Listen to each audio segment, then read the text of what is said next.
السلام علیکم ورحمۃ اللہ وبرکاتہ۔ حامدا ومصلیا اما بعد، اعوذ باللہ من الشیطان الرجیم، بسم اللہ الرحمن الرحیم۔ قل انما انا بشر مثلکم یوحی الی انما الہکم الہ واحد فمن كان يرجو لقاء ربه فليعمل عملا صالحا ولا يشرك بعبادة ربه احدا۔ اللہ سبحانہ و تعالیٰ کا ارشاد ہے، آپ کہہ دیجئے کہ بے شک میں تمہاری طرح ایک انسان ہوں اور میری جانب وحی کی گئی کہ تم سب کا خدا ایک ہے، لہذا جو کوئی آدمی آخرت کے دن کی بھلائی کی امید رکھتا ہے تو وہ نیک عمل کرے اور عبادت میں اللہ کے ساتھ کسی کو شریک نہ کرے۔ یہ آیت کریمہ اسلام کے ایک عظیم اصول کی طرف نشاندہی کرتی ہے۔ جیسے کہ آپ سب جانتے ہیں کہ اسلام کے اندر کچھ ایسے اعمال ہیں، اگر انسان چاہے عبادت جتنی بھی کرے لیکن کچھ خطرناک اعمال کا مرتکب ہو جائے تو یہ اعمال اس انسان کے کیے گئے سارے نیک اعمال کو برباد کرنے کے لیے کافی ہیں۔ اللہ نے اس آیت کریمہ میں اسی میں سے ایک خطرناک عمل کا ذکر کرتے ہوئے فرمایا کہ اگر کوئی آدمی آخرت کے دن کی بھلائی کی امید رکھتا ہے تو جو بھی عمل کرے وہ صرف اللہ کے لیے کرے اور اللہ کی عبادت میں کسی کے ساتھ شریک نہ کرے۔ علماء اکرام نے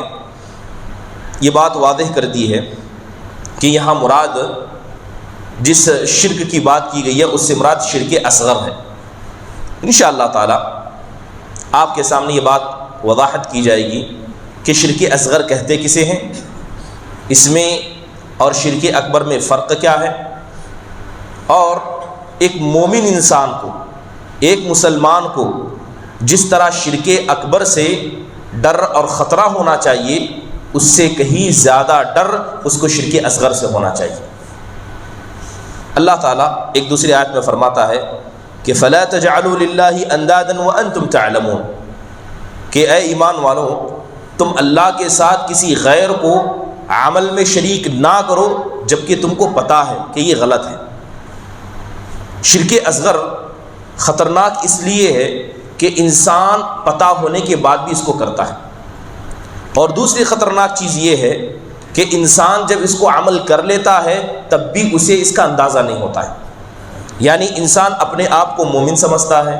مسلمان سمجھتا ہے، لیکن کہیں نہ کہیں وہ شرک اصغر کا مرتکب ہو گیا ہوتا ہے۔ اسی لیے امام ابن عباس رضی اللہ عنہ فرماتے ہیں کہ وہ شرک الخفی من دبیب النمل کہ جس شرک سے اللہ تبارک و تعالیٰ نے یہاں پر ڈرایا ہے وہ شرک اتنا باریک ہے، اتنا ہلکا ہے، یا پکڑ میں آنے کے اعتبار سے اتنا دور ہے کہ وہ ایک چونٹی کی چال سے زیادہ بھی باریک ہے۔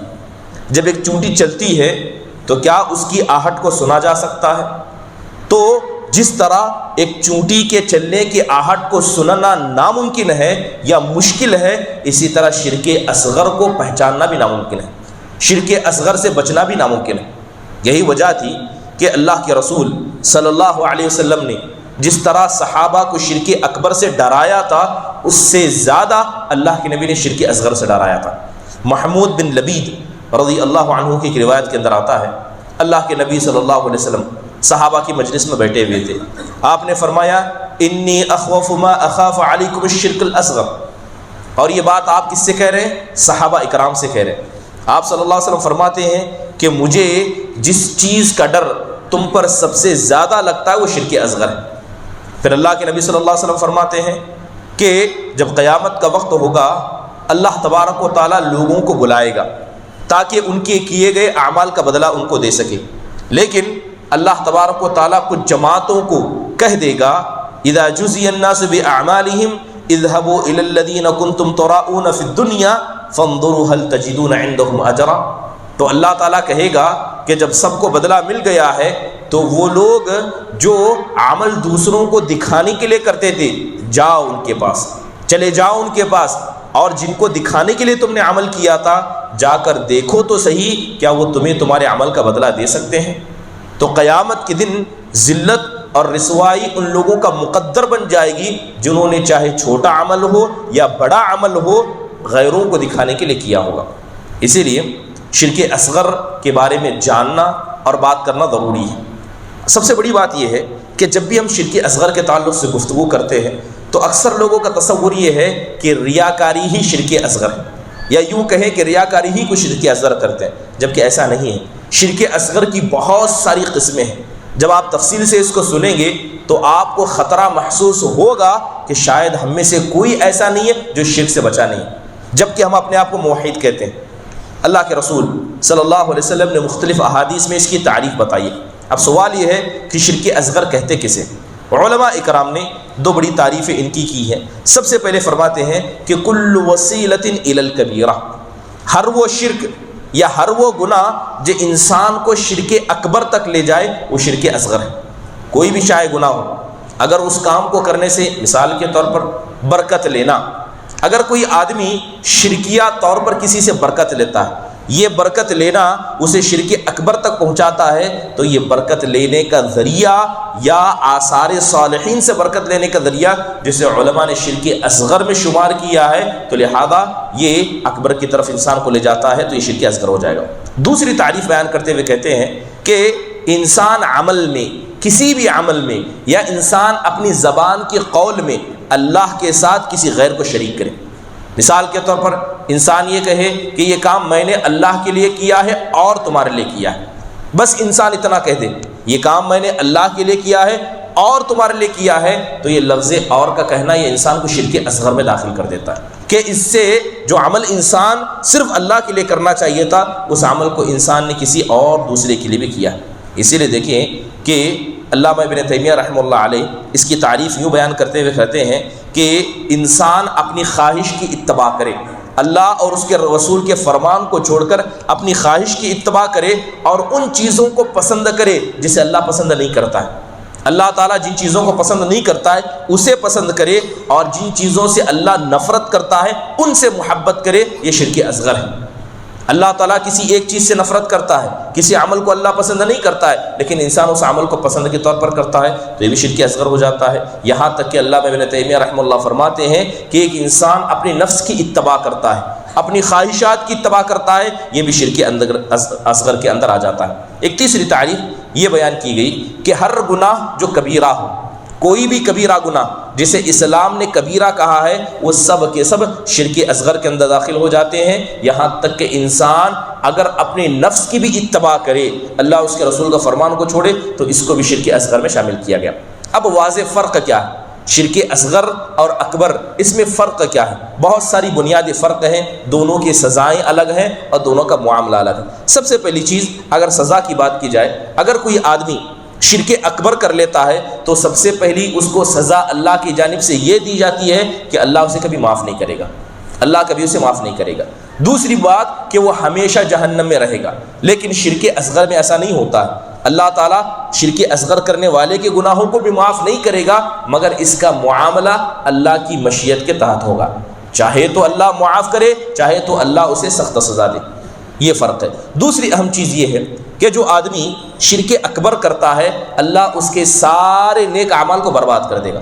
اس کے نیک اعمال کا کوئی بدلہ اسے نہیں دیا جائے گا۔ لیکن شرک اصغر کے اندر ہوتا یہ ہے کہ جس عمل میں اس نے شرک کیا ہے اللہ صرف اس عمل کو برباد کرتا ہے، باقی اس کے اعمال ایسے کے ایسے محفوظ رہتے ہیں۔ شرک اکبر کرنے والا انسان یہ شریعت اسلامیہ سے خارج ہو جاتا ہے، گویا وہ مسلمان ہے ہی نہیں۔ لیکن شرک اصغر کرنے والا ایسا نہیں ہوتا ہے، وہ مسلمان رہتا ہے، بس کیا ہے شرک کی گندگی اس کے جسم کو لگ جاتی ہے۔ شرک اکبر کرنے والا انسان اس کا خون حلال ہے، اس کا نفس حلال ہے، اس کا مال حلال ہے، جبکہ شرک اصغر کرنے والے کے ساتھ ایسا نہیں ہے۔ دیکھیے شرک اصغر یہ اتنا خطرناک ہے، یعنی اتنا اس کا معاملہ سخت ہے کہ اگر اس کی خطرناکی کو جاننا ہے تو سب سے پہلی بات یہ سمجھنی ہوگی کہ اللہ کے رسول صلی اللہ علیہ وسلم نے حدیثوں میں واضح کر کے بتایا کہ اس امت محمدیہ کی بہت ہی کم لوگ ہوں گے، گنے چنے لوگ ہوں گے جو شرک سے بچیں گے۔ اس امت کا اکثر حصہ اس شرک میں مبتلا ہو جائے گا۔ اس بات کی نشاندہی اللہ کے نبی صلی اللہ علیہ وسلم نے حدیثوں میں بیان کی ہے۔ اللہ کے نبی صلی اللہ علیہ وسلم کی بڑی معروف حدیث ہے، قرآن میں اللہ تعالیٰ نے کچھ نبیوں کا ذکر کیا، نبیوں کا ذکر کرتے کہا کہ یہ انبیاء بھی اپنے قوم والوں پر، یہاں تک کہ انسان کیا ہے، نبی ہے لیکن اپنے بچوں پر ان کو شرک کا ڈر تھا، اور جس شرک کا ڈر جتایا گیا علماء اکرام بیان کرتے ہیں کہ وہ شرک اصغر تھا۔ جیسے یہ قرآن میں اللہ تبارک و تعالیٰ نے ایک بزرگ نبی کا ذکر کرتے ہوئے کہا، وہ دعا کرتے ہوئے کہتے تھے وَجُنُوبْنِي وَبَنِيَّ أَن نَّعْبُدَ الْأَصْنَامَ، حضرت ابراہیم کی دعا کا ذکر کرتے ہوئے اللہ نے کہا کہ حضرت ابراہیم کہتے ہیں اے میرے پروردگار تو مجھے اور میری اولاد کو بت پرستی سے بچانا۔ اس بت پرستی سے مراد شرک اکبر بھی ہے اور شرک اصغر بھی ہے۔ ابن ابی ملیکہ رحمہ اللہ علیہ اپنی کتاب میں لکھتے کہتے ہیں کہ ادرکت 30 من اصحاب رسول اللہ کلهم یخافون النفاق علی نفسہ۔ ابن ابی ملیکہ کہتے ہیں کہ میں نے صحابہ کو دیکھا، یہ تابعی تھے، کہتے ہیں کہ میں نے 30 سے زیادہ بڑے بڑے صحابہ کو دیکھا، سب کو ڈرتا کہیں وہ نفاق تو ان کے دل میں نہیں آ گیا، اور نفاق سے مراد شرک اصغر میں لیا جاتا، یعنی 30 سے زیادہ صحابہ سے انہوں نے ملاقات کی، ان کی زندگی کو پڑھا تو یہ سارے کے سارے صحابہ کو ڈر تھا کہ کہیں وہ شرک اصغر میں تو مبتلا نہیں۔ تو آپ سمجھ سکتے ہیں کہ جب صحابہ اکرام کی ذات تک اپنی نفس پر اس بات کا خطرہ محسوس کرتی تھی کہ کہیں یہ شرک اصغر میں مبتلا ہوئے تو نہیں ہے، تو ان کے بعد آنے والوں کو تو اس سے اور زیادہ ڈرنا چاہیے۔ دوسری اہم بات یہ ہے کہ جو بھی آدمی اس شرک اصغر میں مبتلا ہوگا اللہ تعالیٰ قیامت کے دن اس سے براءت کا اظہار کرے گا، اللہ کہے گا اس کا بدلہ میرے پاس نہیں ہے۔ اب شرک اصغر جو انسان کی عبادت میں آ جاتا ہے، مثال کے طور پر ریاکاری کو لیں، ریاکاری، ایک انسان نماز پڑھنے لگ گیا، اس کی نماز میں ریاکاری آ گئی، تو علماء اکرام نے ایسے انسان کی 3 حالتیں بیان کی ہیں۔ یہ 3 حالتیں ہوں گی اور ان 3 حالتوں کے اعتبار سے اس کا بدلہ دیا جائے گا۔ سب سے پہلی چیز کہ اس نے ریاکاری کی بنیاد پر ہی نماز کو کھڑا کیا، یعنی دیکھا کہ کچھ قوم والے بیٹھے ہیں، کچھ لوگ اسے دیکھ رہے ہیں، تو لہذا ان کو دکھانے کے لیے عبادت شروع سے ان کو دکھانے کے لیے کی، تو فرماتے ہیں کہ اس کی عبادت باطل ہے، اس کی عبادت کا اسے کوئی ثواب نہیں دیا جائے گا بلکہ شرک اصغر کرنے کا مرتکب ہوگا۔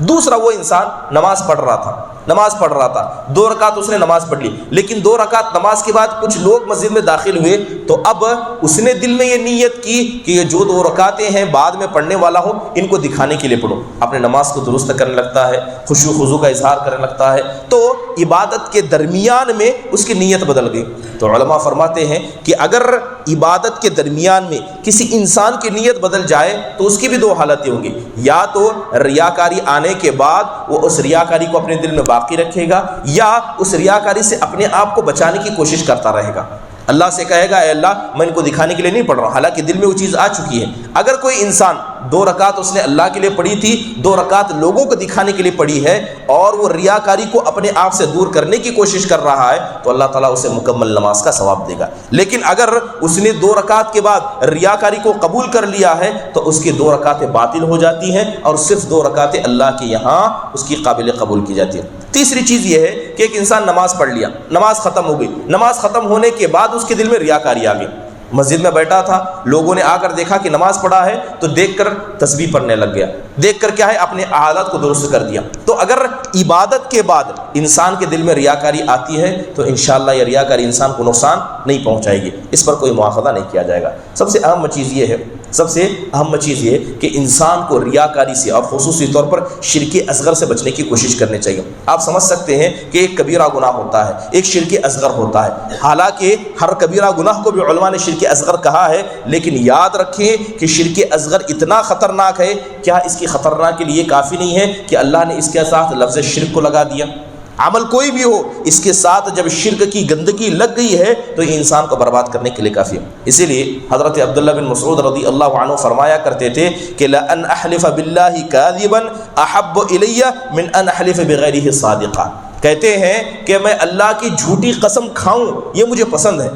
اب ابن مسعود کیا کہتے ہیں کہ میں اللہ کی جھوٹی قسم کھاؤں یہ مجھے پسند ہے اس بات سے کہ میں غیر اللہ کی سچی قسم کھاؤں، کیونکہ اگر اللہ کی جھوٹی قسم کھاؤں گا تو یہ کبیرہ گناہ ہوگا، لیکن غیر اللہ کی اگر سچی بھی میں نے قسم کھائی تو یہ شرک ہو جائے گا۔ تو کہتے تھے کہ کبیرہ گناہ مجھ سے صادر ہو جائے یہ بات مجھے منظور ہے اس بات سے کہ میں شرک اصغر کو کروں، ٹھیک ہے۔ تو اس کے علاوہ یہ شرک اتنا خطرناک ہے کہ اللہ کے رسول صلی اللہ علیہ وسلم نے اس کو شرک السرائر کہا ہے، یعنی دلوں کا بھید، کس کے دل میں کیا ہے یہ دل کے بھید کو کوئی نہیں سمجھ سکتا، تو اسی طرح اس شرک کا سمجھنا بھی انسان کے لیے مشکل ہے، انسان کے لیے بڑا ہی دشوار ہے۔ حضرت ابو بکر صدیق رضی اللہ عنہ اللہ کے نبی صلی اللہ علیہ وسلم کی مجلس میں آئے، آ کر اللہ کے نبی صلی اللہ علیہ وسلم سے حدیث سنی۔ اللہ کے نبی کہہ رہے تھے کہ انی اخوف ما اخاف علیکم الشرک الاصغر، کہ جس شرک کا مجھے سب سے زیادہ ڈر تم پر ہوتا ہے وہ شرک اصغر ہے۔ تو حضرت ابو بکر کہنے لگے اے اللہ کے نبی صلی اللہ علیہ وسلم، اے اللہ کے نبی صلی اللہ علیہ وسلم، یہ شرک اتنا خطرناک ہے کہ اس سے کوئی بچ ہی نہیں پائے گا۔ جس طرح آپ اس کی خطرناکی کو بیان کر رہے ہیں اس سے تو لگتا ہے کہ کوئی بچ ہی نہیں پائے گا، تو ہم اس سے کیسے بچیں؟ تو اللہ کے نبی صلی اللہ علیہ وسلم نے دعا سکھاتے ہوئے کہا کہ جب کبھی تمہارے دل کے اندر اس شرک کی گندگی کا احساس ہو، کہ تمہارے دل کے اندر ریاکاری آ رہی ہو، تو اس دعا کا اہتمام کرو، ہو سکتا ہے اللہ اس دعا کی برکت سے اس گندگی کو دور کر دے۔ وہ دعا تھی اللہم انی اعوذ بک ان اشرک بک شیئا وانا اعلم واستغفرک لما لا اعلم، اے اللہ میں تجھ سے تیری پناہ مانگتا ہوں کہ میں تیرے ساتھ شرک کروں جبکہ مجھے پتا ہو، اور میں ہر اس گناہ سے معافی مانگتا ہوں جس کے بارے میں مجھے نہ پتا ہو۔ اب سوال یہ ہے کہ کیا شرک اصغر کی تعریف کر دینا کافی ہے؟ علماء اکرام نے، بعض علماء نے بتایا ہے کہ شرک اصغر کو کوئی انسان سمجھ ہی نہیں سکتا جب تک کہ اس کے سامنے مثالیں بیان نہ کر دی جائیں۔ تو لہذا مثالوں سے دیکھا جائے کہ شرک اصغر کو علماء نے 3 کیٹیگری میں بانٹا ہے، 3 کیٹیگری۔ سب سے پہلے وہ شرک اصغر جسے انسان اپنے دل سے کرتا ہے، دوسرا وہ شرک اصغر جسے انسان اپنے فعل سے، اپنے اعضاء سے کرتا ہے، اور تیسرا وہ شرک اصغر جسے انسان اپنی زبان سے کرتا ہے۔ اب اس کی تقسیم کو دیکھیں تو سمجھ میں آئے گا کہ کتنا خطرناک ہے۔ سب سے پہلے وہ عبادتیں جسے انسان دل سے کرتا ہے، جسے انسان دل سے کرتا ہے، جسے شرک کہا جاتا ہے یا شرک اصغر کہا جاتا ہے، اس میں سب سے پہلے داخل ہونے والی چیز ریاکاری ہے۔ ریاکاری یہ شرک اصغر ہے، اور یہ ریاکاری انسان کہاں سے کرتا ہے؟ دل سے کرتا ہے۔ اسی لیے اللہ تبارک و تعالیٰ نے منافقوں کی مذمت بیان کرتے ہوئے فرمایا ان المنافقین یخادعون اللہ وهو خادعهم، بے شک یہ منافق سمجھتے ہیں کہ وہ حقیقت میں اللہ کو دھوکہ دے رہے ہیں، جبکہ بات یہ ہے کہ اللہ خود ان کو دھوکہ دے رہا ہے۔ یہ لوگوں کو دکھانے کے لیے نماز پڑھتے ہیں، سستی کاہلی کے ساتھ نماز پڑھتے ہیں، نماز میں اللہ کا ذکر نہیں کرتے ہیں، تو یقیناً یہ سمجھتے ہیں کہ یہ اللہ اس کے رسول کو دھوکہ دے رہے ہیں، جبکہ اللہ تبارک و تعالیٰ خود انہیں دھوکہ دے رہا ہے۔ ایک جگہ اللہ نے فرمایا کہ لا يقدرون على شيء مما كسبوا والله لا يهدي القوم الكافرين، کہ جن لوگوں نے لوگوں کو دکھانے کے لیے عمل کیا یہ اس عمل کا بدلہ پا نہیں پائیں گے، اس عمل کا بدلہ اللہ کے پاس نہیں پا پائیں گے، اور بے شک اللہ کافر قوم کو کبھی ہدایت نہیں دیتا۔ اب ریاکاری کا دوسرا حصہ ہے شہرت پسندی، فیم پانے کے لیے۔ ایک انسان کیا دوسروں کو دکھانے کے لیے کرتا ہے، ایک ہوتی ہے شہرت، ایک ہوتی ہے ریاکاری۔ دونوں میں بنیادی فرق یہ ہے کہ انسان ریاکاری کرتا ہے، اس کا تعلق انسان کی آنکھ سے ہے۔ جب انسان لوگوں کو دکھانے کے لیے کرے تو ریاکاری بھی، لیکن جب انسان لوگوں کو سنانے کے لیے کرے تو اس کو شہرت پسندی کی جاتی ہے۔ تو لہذا انسان دکھانے کے لیے ریاکاری کرے یا لوگوں سے واہوائی سننے اور سنانے کے لیے کرے، یہ دونوں کیا ہے؟ ایک ہی زمرے میں شامل ہو جاتے ہیں۔ اسی لیے ایک حدیث میں اللہ کے رسول نے فرمایا من یسمع اللہ بہ ومن یرائی اللہ بہ، کہ جس کسی نے لوگوں کو دکھانے کے لیے، لوگوں کو سنانے کے لیے عمل کیا، اللہ اس کے عمل کو سنانے کی حد تک رہ دیتا ہے، اور جس کسی انسان نے کیا ہے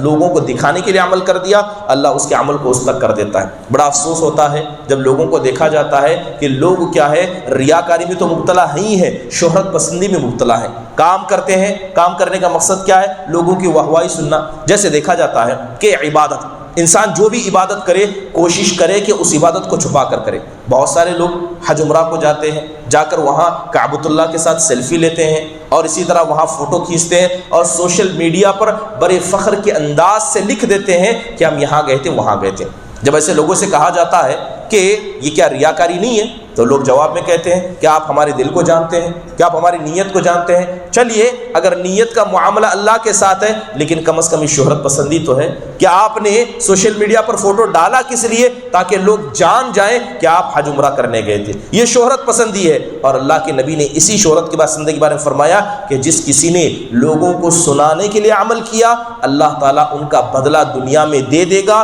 لوگ اس کی واہواہی کریں گے، اور قیامت کے دن اس کا کوئی معاملہ یا کوئی عبادت عبادت اللہ کے سامنے نہیں دی جائے گی۔ اس کی مختصر صورتیں دیکھیں کہ مثال کے طور پر ایک انسان عمل کرے اور عمل میں لوگوں کو دکھانے کے لیے عمل کرے، جیسے نماز پڑھنا۔ دوسرا انسان اپنی زبان کے ذریعے جو ریاکاری کرتا ہے، زبان کے ذریعے ریاکاری کرنا، زبان کے ذریعے جو ریاکاری کی جاتی ہے اس کی مثال علماء نے یوں بیان کی ہے، مثال کے طور پر ایک عالم ہے، ایک خطیب ہے، خطبہ دے رہا ہے، خطبہ دیتے وقت وہ حدیث پر حدیث پڑھ کر سنائے، کہے کہ نبی صلی اللہ علیہ وسلم کی یہ حدیث ہے، پھر نبی صلی اللہ علیہ وسلم کی حدیث ہے، پھر نبی صلی اللہ علیہ وسلم کی حدیث ہے، یعنی ایک ہی بات کو ثابت کرنے کے لیے ایک سے زیادہ دلیلیں دے، تو علماء نے اس کو بھی ریاکاری میں شامل کیا، اس کو زبان کی ریاکاری میں شامل کیا گیا۔ نبی صلی اللہ علیہ وسلم کے ایک فرمان کافی ہے، ایک ہی فرمان کو بار بار حدیثوں کو پڑھ کر سنانا، تو لوگ کہیں یہ تصور نہ کریں کہ اتنی حدیثیں میں پڑھ کر سنا رہا ہوں تو میں یہ علم کی گہرائی ہے کہ میں اتنا بڑا عالم ہوں، تو لہذا دلیل پر دلیل دینا یہ زبان کی ریاکاری میں شامل ہوتا ہے۔ اس لیے سلف صالحین کا یہ طریقہ نہیں تھا، سلف صالحین کا طریقہ نہیں تھا کہ وہ ایک ہی مسئلے کو ثابت کرنے کے لیے 10 دلیلیں دیتی ہو، بس نبی کی ایک حدیث کافی تھی، عمل کرنے کے لیے کافی تھا۔ لیکن بڑا افسوس ہوتا ہے کہ آج علماء کے طبقے میں کیوں نہ ہو، یہ حدیثوں پر حدیثیں پیش کرنا، دلیلوں پر دلیلیں دینا، یقیناً کہیں نہ کہیں یہ انسان کی زبان کی ریاکاری میں آ جاتا ہے۔ اللہ تبارک و تعالیٰ اس سے ہم میں سے ہر شخص کو بچائے۔ اس کے علاوہ حیت کے ذریعے انسان اپنے لباس کے ذریعے بھی ریاکاری کرتا ہے۔ مثال کے طور پر انسان ایسا کپڑا پہنے تو جان بوجھ کر پھٹا پرانا ہو، تاکہ لوگ سمجھے کہ بڑا عابد و زاہد انسان، اسے دیکھ کر سمجھے بڑا عابد و زاہد انسان ہے۔ آج کل بہت سارے لوگ ایسے ہوتے ہیں، کپڑے بڑے معمولی پہنتے ہیں، جبکہ اللہ نے ان کو بہت اچھا رزق دیا ہے، اچھے کپڑے پہن سکتے ہیں، اچھے سے کھا سکتے ہیں، اپنے آپ کو ویل مینٹین رکھ سکتے ہیں، لیکن جان بوجھ کر سادہ لباس پہنتے ہیں۔ جب پوچھا جاتا ہے تو کہتے ہیں ہم کو سادگی پسند ہے۔ کہیں نہ کہیں اگر کوئی آدمی 100 لوگوں کے درمیان جو اچھا لباس پہنتے ہیں ان میں سے ایک انسان سادہ لباس پہنتا ہے تو یہ لباس کے ذریعے بھی ریاکاری ہے۔ انسان اپنے قوم والوں کے ساتھ ویسا رہے جیسے قوم والے رہتے ہیں، آپ کی کوئی الگ پہچان نہ بنے۔ یہ کچھ اعمال تھے جسے ریاکاری کہا جاتا ہے، جس کا تعلق دل سے۔ انشاءاللہ تعالی آئندہ درس میں یہ دل سے کیے جانے والے ریاکاری کے اور بھی اسباب ہیں، ان کا ذکر کیا جائے گا۔ اس کے بعد زبان سے جو ریاکاری ہوتی ہے، عمل سے جو شرک اصغر ہوتا ہے، انشاءاللہ تعالی اس کا بھی ذکر کیا جائے گا۔ اللہ تعالیٰ سے دعا ہے کہ اللہ سبحانہ و تعالیٰ اس شرک کی گندگی سے ہم میں سے ہر شخص کو بچائے۔ اللہم آمین یا رب العالمین۔ السلام علیکم ورحمۃ اللہ وبرکاتہ۔